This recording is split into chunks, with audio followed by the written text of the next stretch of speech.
Welcome back, folks, to FlashPoint Weekday Update. So this episode is off schedule because of July 4th holiday for the US. So we took a few days off. It was nice to be lazy, but these few weeks have been really slow. Nothing to really talk about. Nothing really concrete and substantial to actually discuss and analyze. So there are a few hints about nerfs and buffs in patch 9.20, but not all the beans have been spilled yet, so we don't know the exact details of all the vehicle changes, so cannot really talk about that. But 9.19.1 should be arriving tomorrow for the RU server and in about 2 days for the other servers.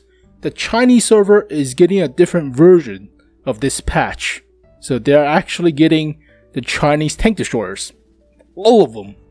So it's a little bit different for them, but we'll talk about this later on. But for now, this patch is about 750 megabytes. It's not that big. We already talked about the contents, so it's not that big of a patch compared to 9.19 or 9.18 for that matter, but we should be expecting 9.20 patch notes and the test server coming soon if we are following the itinerary for the RU server. So the RU server posted this schedule and they wanted to release 9.20 in the middle of August, which is a month and a week from now. So that's relatively soon. So we should be expecting the test server, the patch notes by the end of this week, I'm guessing, but or at least for next week. So tight schedule. But you already know the contents for 9.19.1, so pause the video if you want to read through them again. But for the marathons, it's nice that the RU server is getting the Tiger 131. For other servers, it's the T-34-85M. I mean, it got buffed, so it's not that bad anymore. It received the same gun as the Rudy, so a little bit more punching power, but I'm kind of disappointed because not everybody gets the Tiger 131, so Also, it's good that the EU server and the Asian server are getting it, so I thought they were missing out. So that's nice. But for the North Americas, TankRewards, for this month, it's only a premium tier 5 if you complete the missions. It's not premium tier 6. So it's probably because of the marathon mission, obviously. But T14, Excelsior, or the Matilda Mark IV, up for grabs. So it's all the same if you already have these vehicles.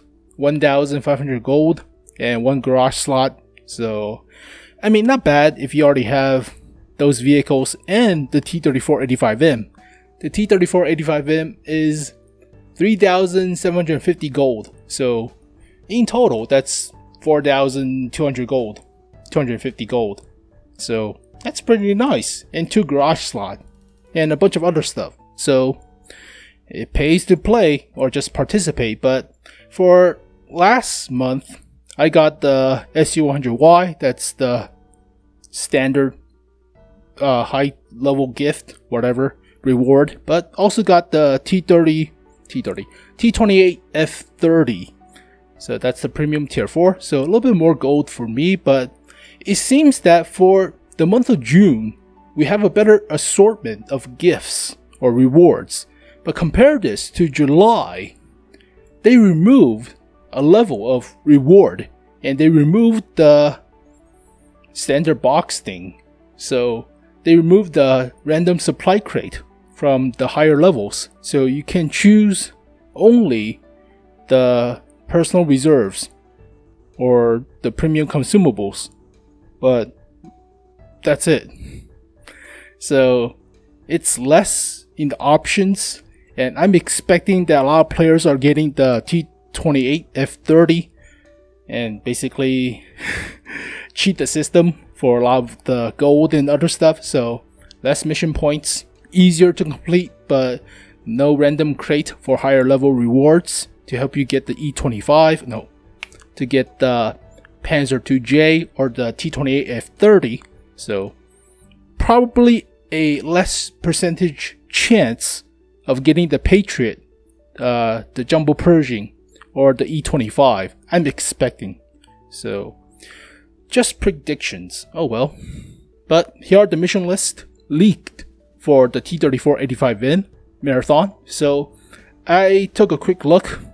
It's a lot easier than the T-25 pilot number 1 marathon that we had in March or April. But yeah, mostly just deal top 5 by damage in a battle, deal 3000 damage over any course of number of battles, or earn like 1500 XP. These are super easy. If you have even a tier 5 or tier 6, you can do these like 30 minutes or less.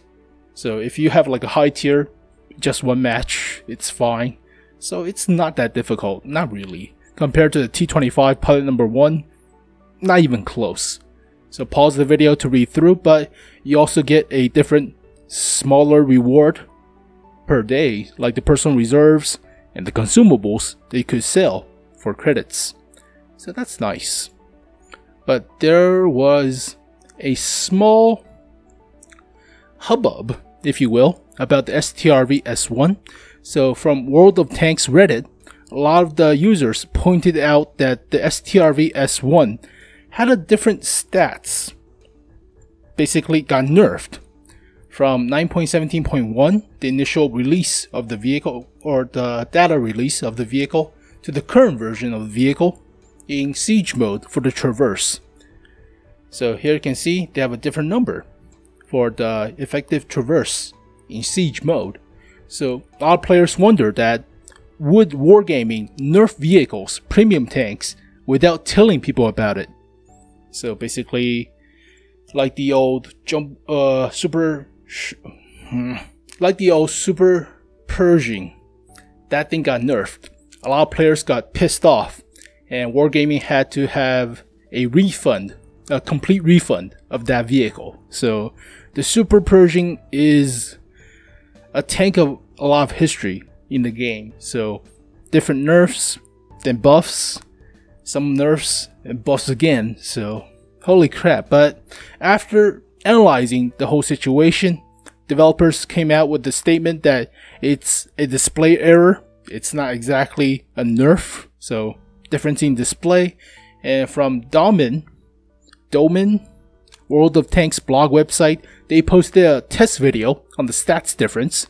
So I'll post the link to this video in the description below, but nothing really changed. So it's probably a display typo thingy majig. So the traverse is the same. You can compare it from the video, but yep, small stuff, but scary what they could do in the background to your favorite premium tank, nerfing it without telling you. So they could just change the DPM, but I probably would notice something big like the DPM or the accuracy.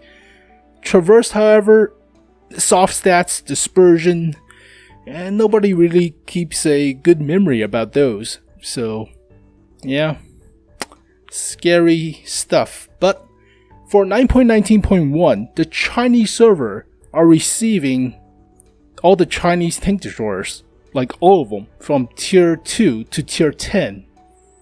That's pretty crazy. So I'll put the link to this trailer thing, but it's called the Huge Dragon's Roar thing. Basically all the Chinese tank destroyers. So they're having this patch next week.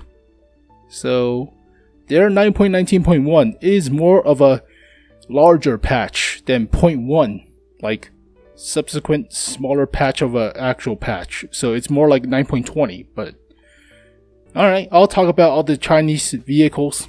Already talked about the WZ-120 versions, but never about the WZ-111s or the 113, or there was a version of the T-34-2 and WZ-131. So I mean, it's mostly just medium tanks and heavy tanks with a superstructure instead of a turret, and with the Chinese 122 and 130 and 152, and that's pretty much it. Alright, so there are a few more skin mods. I checked out the World of Tanks official portal, the port site or website for additional mods. So these have been moderated. These are pretty sweet. So you can check these out, but some players don't like skin mod because other players don't see it. So that's kind of a weird argument. I look at these skin mods for my self pleasure, not for other people's pleasure.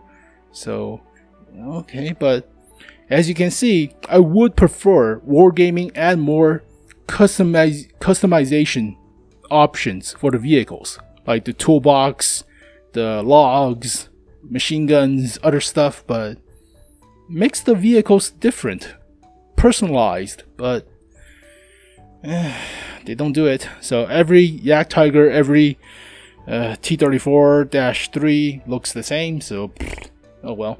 But for community question of this week, did you enjoy Ranked Battle Mode for the month of June? So Ranked Battle Mode got finished. I only participated in about like 2 weeks. The initial 2 weeks I gave up after because TankRewards, you get a premium tier 6 and you don't have to get frustrated over the gold spam and oh god. So I quit after 2 weeks. So did not make it to the top leaderboard, did not make it to the gold reward from the crate, which is like 2,000 from Legion number 1 or League number 1, I don't know, but I don't think it's worth it. So yeah, you could have bonds. I think the League number 1 players, the top 10% players, get like 3,000 bonds, so they should have about 5,000 bonds for one advanced equipment, but that's it. You spend a whole month for one advanced equipment, whereas I spent a whole month getting the SU-100Y and the T-28-F30, which is 4,000 gold. You got 2,000 gold and advanced equipment, but I did not work as hard. I did not spend that much time on tier 10s. I spent time grinding the tier 6 Swedish tanks. So which one is worth more in your opinion? But to me, I think ranked battle modes suck. The rewards suck. The mode itself is interesting because you have an end game proposal for high tier vehicles, but the rewards suck. So why even play it? Just play normal mode and just grind tank rewards. But then again, for the other servers, then North America, you don't have tank rewards. So, you know, that's kind of sucky, right? So I did not enjoy it. I think it's stupid, superfluous, extravagant, no need for it, but whatever. That's your personal preference. But funny enough, after Ranked Battle Mode finish, there was another ban wave across all the servers. So I'm seeing a pattern of ban waves after major events like competition. So the ban wave started with last year's top tanker event for the month of October to get a Type 59. A lot of players wanted the Type 59 and just, you know, cheat the system. So rig, cheat, and there was a ban wave. Now for the Swedish vehicle, there was the random crate thing to get the ornaments for the Swedish female crew and other stuff. There was a ban wave after that. There was also another ban wave after the T-25 pilot number 1 marathon. So people got caught. And there's another one for the ranked battle mode. So I'm seeing a pattern, but I don't really care. I don't even cheat. So yeah, just give me more marathons, like maybe the Corvettes-1 marathon. You can ban more people, fine, that's fine with me. I'll get a premium tier 8 Russian heavy tank. I think it's balanced. It's more than balanced. So yeah, more marathon please. More ban waves, more marathon, I don't care. Win-win situation. So alright.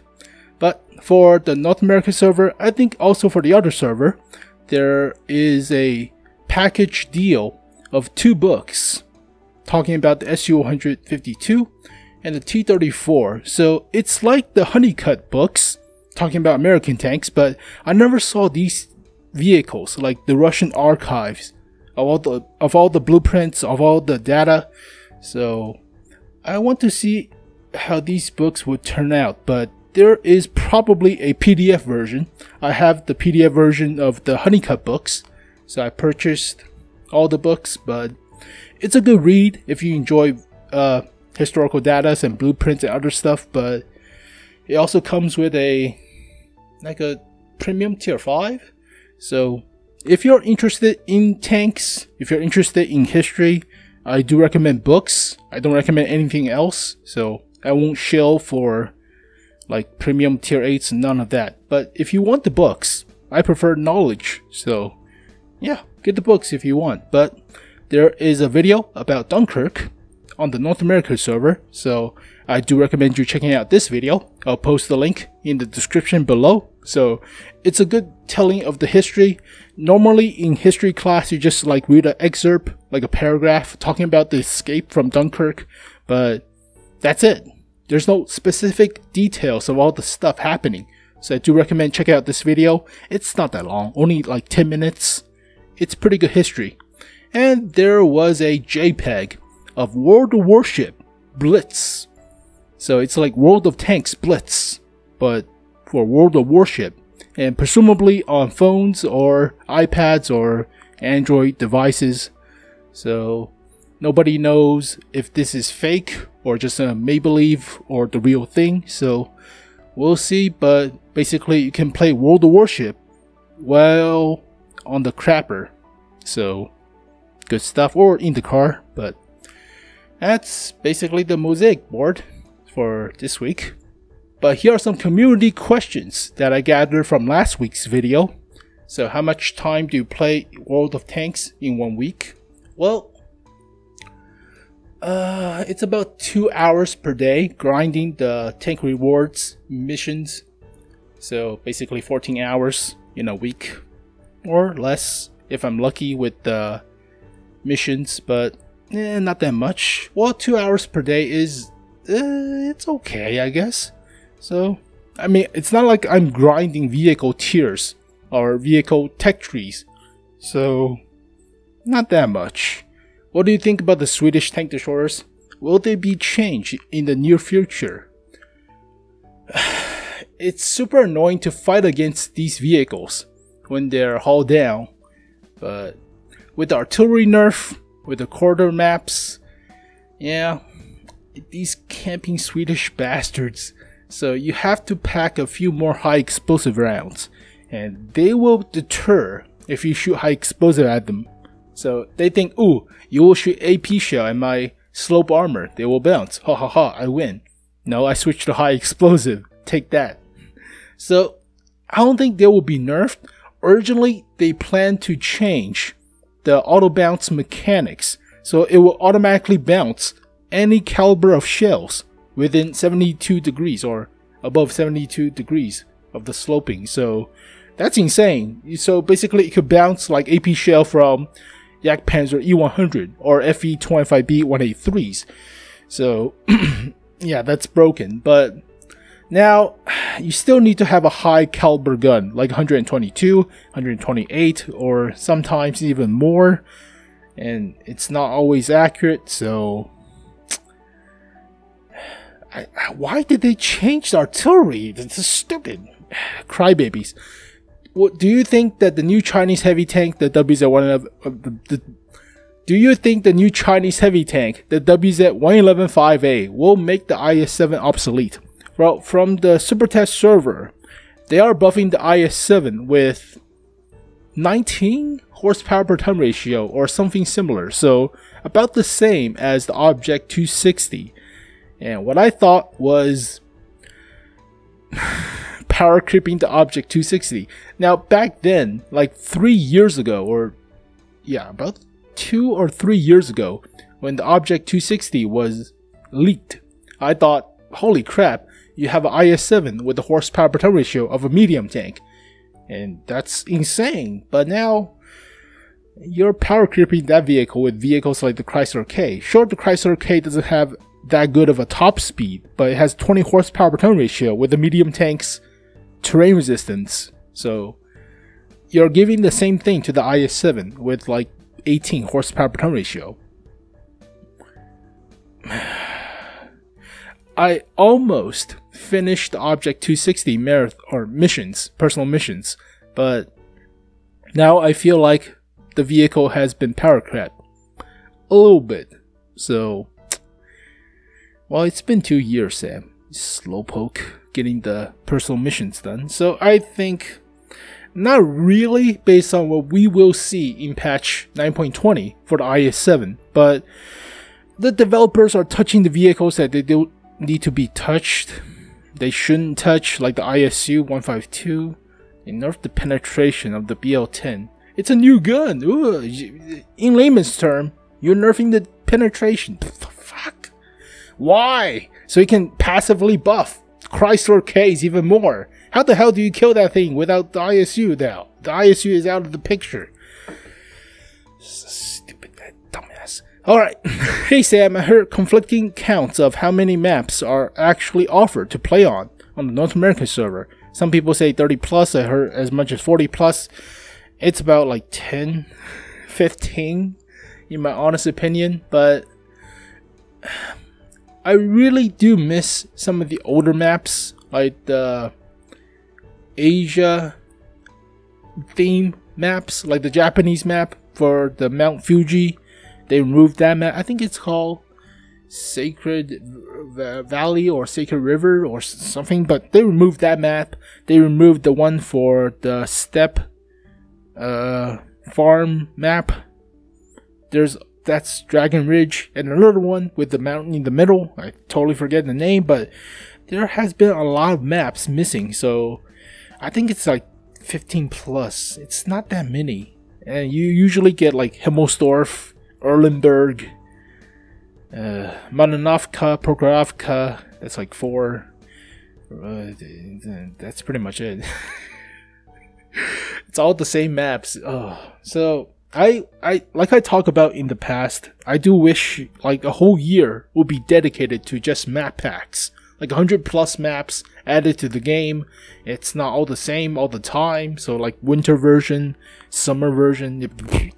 But in all honesty, if you play the game for a long time, if you play for the grind of vehicle tiers, it does seem like the maps are only like 20, like Airfield or Sand River. So off the top of my head, there's about 15 maps total. And that's kind of a few comparing to how many vehicles are in the game. So kind of horseshit. But finally, Sam, have you ever played any of the Stalker games? Well, I play Shadow of Chernobyl.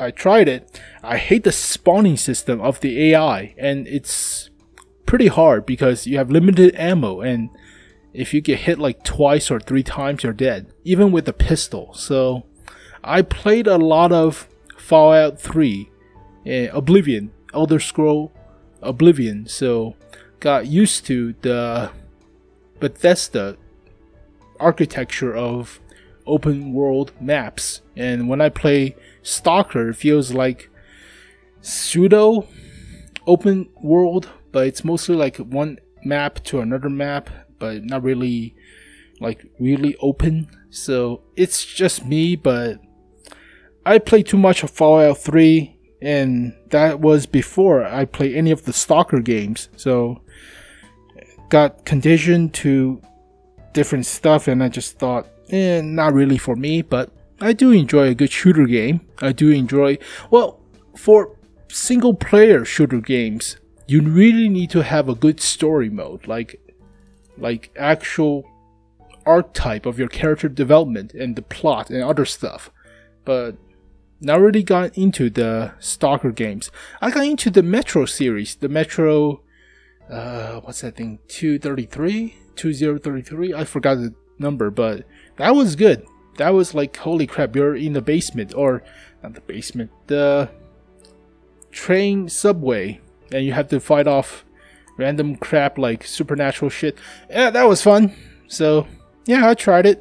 I liked it, but didn't really love it per se. So there you go, folks. I rambled on for the community question, and this week has been a little bit rough, so dry week, nothing to really talk about. But thank you guys for watching this episode. That's been July 10th for FlashPoint of this week. So I'll do another episode on Friday, but hopefully you guys enjoy the marathon for the T-34-85M. Hopefully you enjoy 9.19.1, and we'll wait to see 9.20 contents. So thank you guys for watching. I'll see you guys next time. Peace.